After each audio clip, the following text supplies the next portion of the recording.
ఘనమైన స్తుతిగానమా.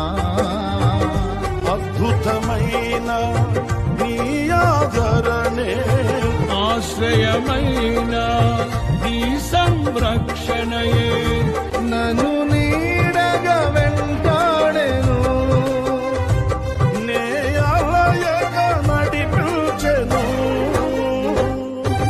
నా జీవమా నా స్తోత్రమా నీకే ఆరాధన.